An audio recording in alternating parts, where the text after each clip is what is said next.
Assalamualaikum warahmatullahi wabarakatuh. Selamat pagi semuanya.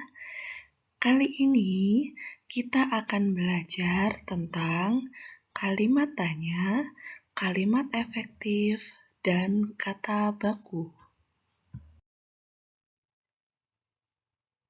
Kita akan mengenal kalimat tanya. Ciri-ciri kalimat tanya adalah diawali dengan huruf kapital. Yang kedua, diakhiri tanda tanya. Nah, di bahasa Indonesia kita harus memperhatikan huruf kapital dan tanda baca. Yang ketiga, dibaca dengan intonasi naik. Contohnya, mengapa kamu tidak masuk sekolah? Kemudian, kapan terjadinya peristiwa bom atom di kota Hiroshima dan Nagasaki? Siapa yang membacakan teks proklamasi? Jadi kalau kalimat tanya dibaca dengan intonasi naik. Selanjutnya, ciri yang keempat, bisa diakhiri partikel kah. Contohnya, apakah yang menjadi penyebab Jepang menyerah kepada sekutu? Nah, kemudian menggunakan kata tanya. Nah, kalian ingat kembali kata tanya ada beberapa macam. Ada apa, siapa, mengapa, bagaimana, kapan, di mana. Selanjutnya, ini pembahasan jenis kata tanya dan fungsinya. Yang pertama, apa? Apa itu menanyakan benda atau suatu hal. Contohnya, apa yang sedang kamu tulis? Saya sedang menulis soal bahasa Indonesia, contohnya. Kemudian, siapa? Siapa itu menanyakan orang atau pelaku. Contohnya, siapa yang mendampingimu belajar di rumah? Nah, nanti jawabnya, yang mendampingiku belajar di rumah adalah ibu. Kata tanya yang ketiga ada kapan untuk menanyakan waktu. Kapan kamu melaksanakan penilaian harian pertama bahasa Indonesia? Nah, kemudian ada di mana. Di mana itu menanyakan tempat. Di mana kamu membeli handphone itu? Kemudian ada kata tanya mengapa. Ini menanyakan alasan. Mengapa kamu terlambat datang ke sekolah? Pasti jawabannya nanti karena saya bangun kesiangan. Kemudian ada kata tanya bagaimana atau bagaimana itu menanyakan keadaan atau cara. Bagaimana perkembangan kasus COVID-19 di Indonesia? Itu menanyakan keadaan ya. Nah, ini ada 6 jenis kata tanya ya, atau yang kita kenal dengan 5W plus 1H. Nah, contohnya, ini di buku kalian ada teks yang berjudul Proklamasi Kemerdekaan Indonesia. Dari sini kita bisa membuat kalimat tanya. Coba kita baca paragraf 1 terlebih dahulu. Proklamasi Kemerdekaan Indonesia. Proklamasi kemerdekaan yang dilakukan tanggal 17 Agustus 1945 menjadi peristiwa penting bagi bangsa Indonesia. Peristiwa tersebut menjadi tonggak sejarah di mana bangsa Indonesia berhak atas kemerdekaan dan wajib mempertahankannya.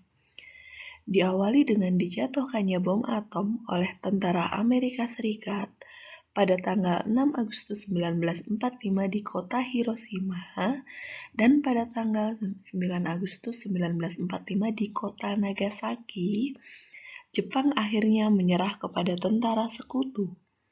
peristiwa ini dijadikan kesempatan oleh bangsa Indonesia untuk segera membebaskan diri dari penjajahan bangsa Jepang.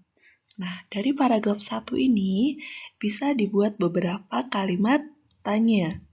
Contohnya, apa penyebab kekalahan Jepang dari sekutu? Nah, nanti jawabannya, penyebab kekalahan Jepang dari sekutu adalah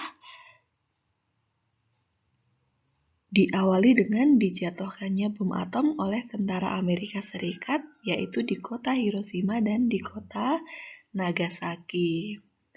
Selain itu, bisa dibuat mengapa proklamasi kemerdekaan menjadi peristiwa penting bagi Indonesia.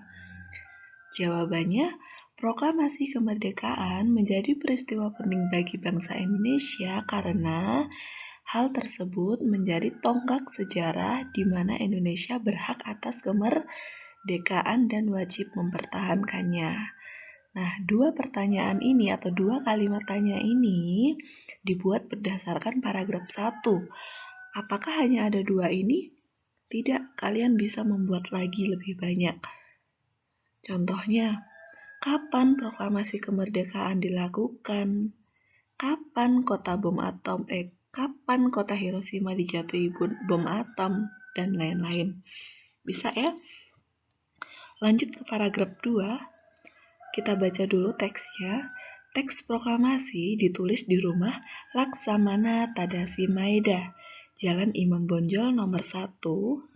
Para penyusun teks proklamasi adalah Ir Soekarno, Drs Muhammad Hatta, dan Mr. Ahmad Subarjo. Konsep teks proklamasi ditulis oleh Ir Soekarno. Saat itu hadir pula BM Diah, Sayuti Melik, Sukarni, dan Sudiro. Sukarni mengusulkan agar yang menandatangani teks proklamasi itu adalah Ir Soekarno dan Drs Muhammad Hatta atas nama bangsa Indonesia. Teks proklamasi diketik oleh Sayuti Melik. Nah, kalimat tanyanya, di mana teks proklamasi disusun? Nanti jawabannya, teks proklamasi disusun di rumah Laksamana Tadashi Maeda, Jalan Imam Bonjol nomor 1. Kemudian, siapa saja yang menyusun teks proklamasi? Yang menyusun teks proklamasi adalah Ir Soekarno, Drs Muhammad Hatta, dan Mr. Ahmad Subarjo. Nah, ini kalimatannya untuk paragraf ketiga. Kita baca dulu teksnya. Pagi harinya 17 Agustus 1945 di kediaman Soekarno, Jalan Pegangsaan Timur nomor 56 telah hadir antara lain Suwiryo, Wilopo, Gafar Pringgodikdo, Tabrani, dan Trimurti. Acara dimulai pada pukul 10 dengan pembacaan proklamasi oleh Soekarno dan disambung pidato singkat tanpa teks. Kemudian bendera merah putih yang telah dijahit oleh Ibu Fatmawati dikibarkan. Nah, dari paragraf 3 kita bisa membuat kalimat tanya, kapan teks proklamasi dibacakan? Teks proklamasi dibacakan pada tanggal 17 Agustus 1945. Kalimat tanya yang berikutnya, bagaimana reaksi bangsa Indonesia setelah mengetahui kekalahan Jepang dari sekutu? Nah, ini berdasarkan paragraf 1 ya. Oke.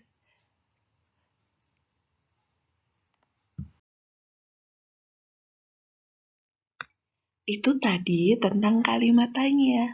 Jangan lupa ketika membuat kalimat tanya, harus menggunakan kata tanya, diawali huruf kapital dan diakhiri dengan tanda tanya. Selanjutnya, kita akan belajar tentang unsur-unsur kalimat.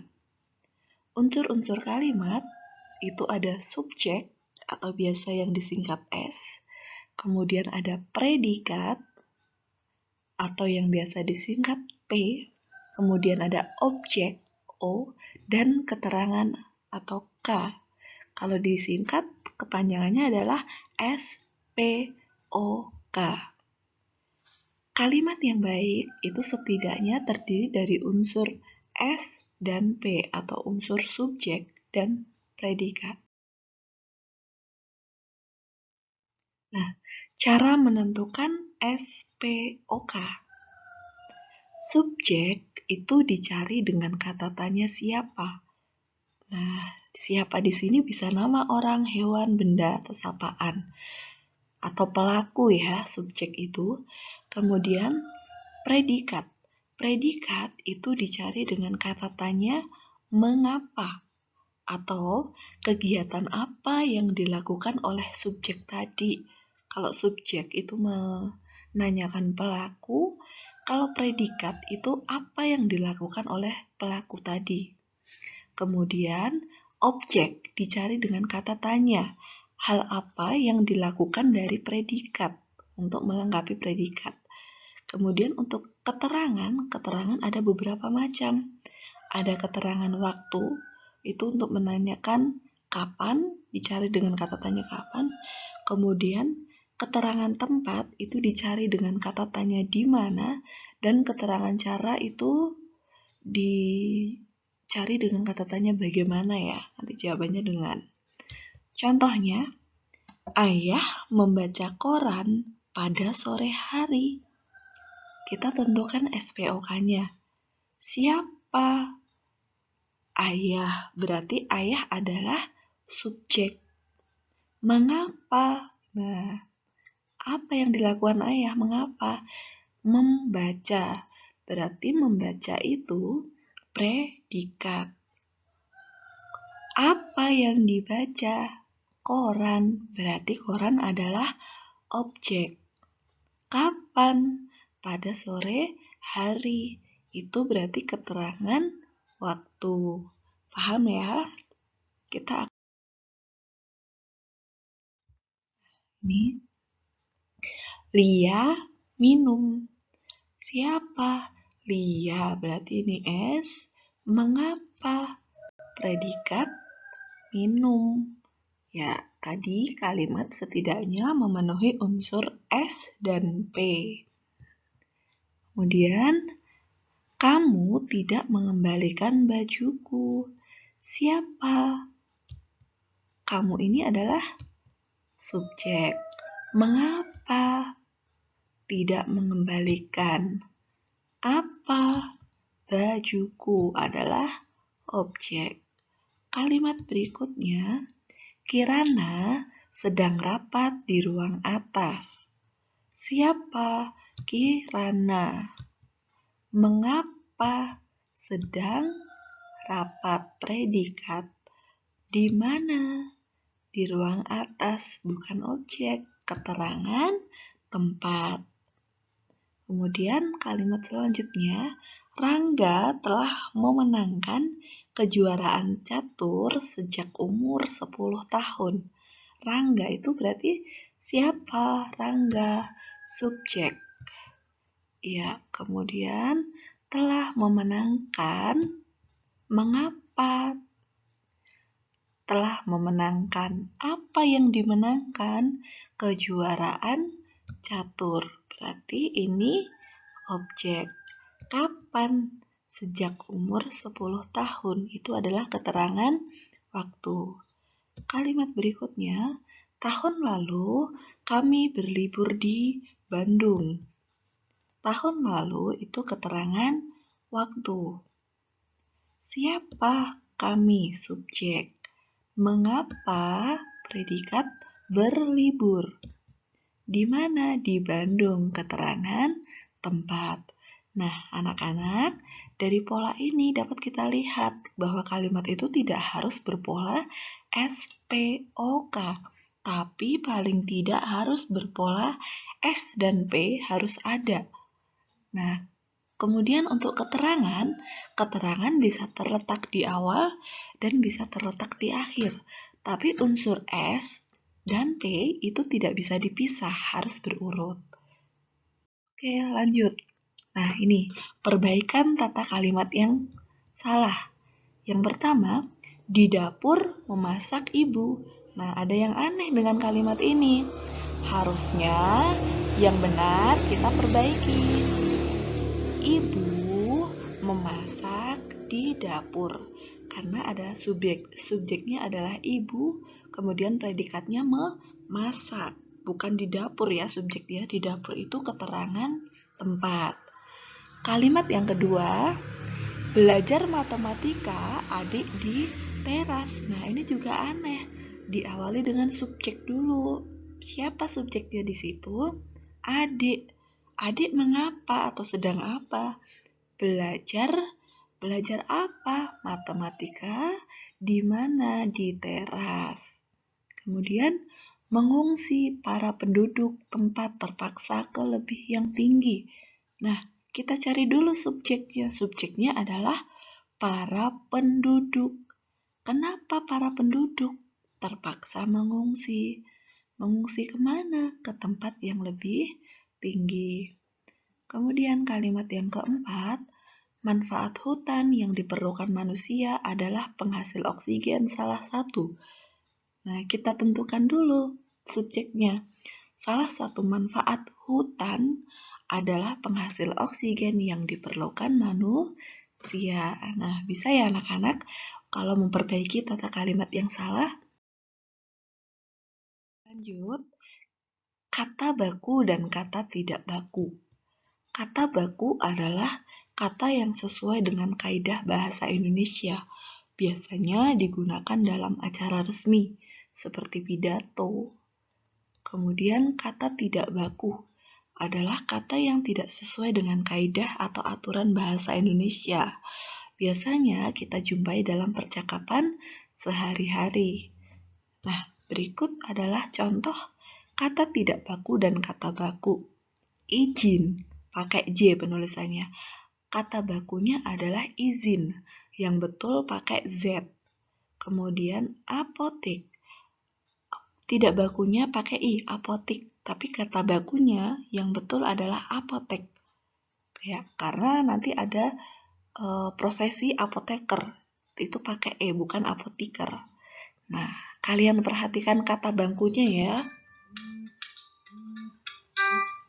Kalian perhatikan kata bakunya yang ibu cetak tebal. Kemudian nasihat, yang betul adalah nasihat pakai I. Jadwal, yang betul DW ya, jadwal. Kemudian kwitansi, yang betul itu KUI bukan KWI. Kwitansi. Kualitas juga sama. Yang betul atau kata bakunya adalah kualitas, KUA. Sama dengan kuantitatif atau kualitatif pakai KUA. Kemudian yang sering kita dengar dipersilahkan. Itu bakunya tidak pakai huruf H.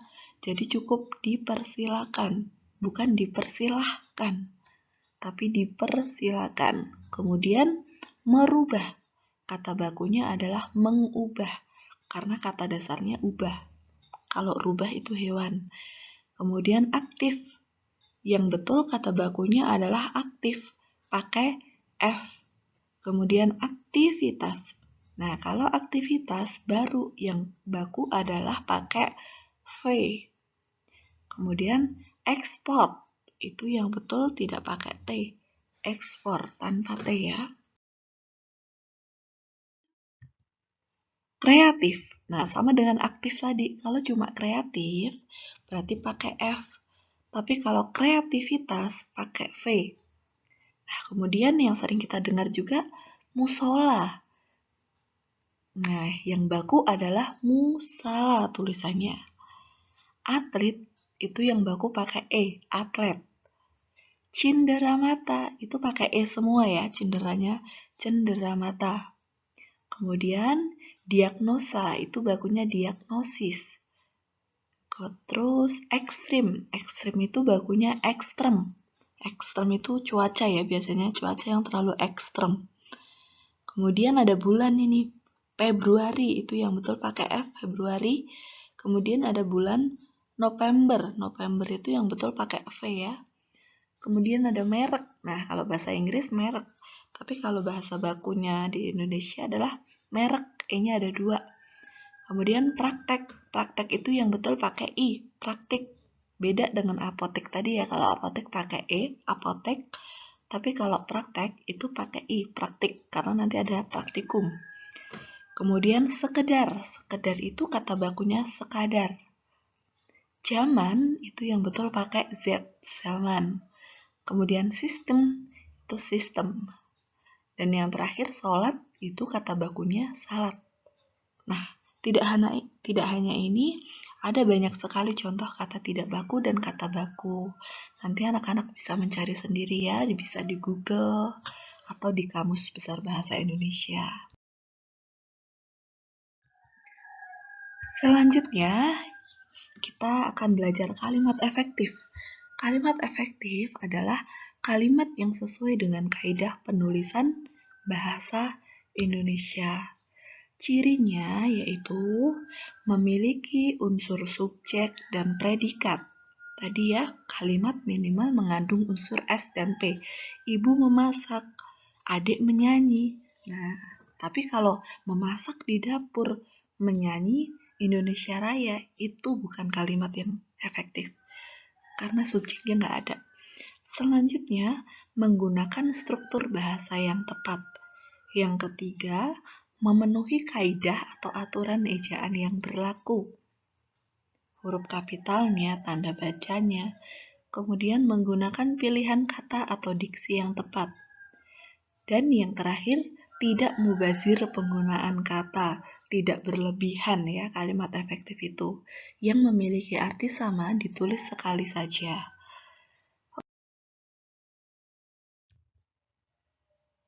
Nah, ini kalimat tidak efektifnya. Surabaya adalah merupakan salah satu kota besar di Indonesia. Adalah merupakan artinya sama, memiliki arti yang sama. Jadi bisa kita tulis kalimat efektifnya, Surabaya merupakan salah satu kota besar di Indonesia. Jangan lupa diakhiri tanda titik. Kalimat yang kedua, hari ini para siswa-siswa diliburkan. Para itu sudah banyak, siswa-siswa itu juga sudah banyak, jadi ini mubazir. Cukup kita tulis siswanya sekali saja. Hari ini para siswa diliburkan. Nah, atau bisa ditulis hari ini siswa-siswa diliburkan, paranya nggak ada. Kemudian kalimat yang ketiga, Anggi pergi ke pasar dan Anggi membeli sayur. Nah, ini subjeknya sama. Cukup kita tulis sekali saja. Anggi ya, ini ya. Anggi pergi ke pasar dan membeli sayur. Semua orang-orang di desa itu banyak berprofesi sebagai pengusaha. Semua sudah banyak, orang-orang sudah banyak. Berarti cukup ditulis orang-orang di desa itu banyak berprofesi sebagai pengusaha. Lanjut, karena nilainya bagus, maka Elsa mendapat hadiah dari ibunya. Nah, fungsi maka di sini tidak terlalu berfungsi. Kalau makanya dihilangkan itu justru lebih efektif. Karena nilainya bagus, Elsa mendapat hadiah dari ibunya. Kemudian yang berikutnya, Diana anak paling tercantik di keluarganya. Paling itu udah menunjukkan paling ya. Tercantik, itu juga sudah paling, berarti cukup ditulis Diana anak tercantik di keluarganya atau Diana anak paling cantik di keluarganya, nggak pakai ter.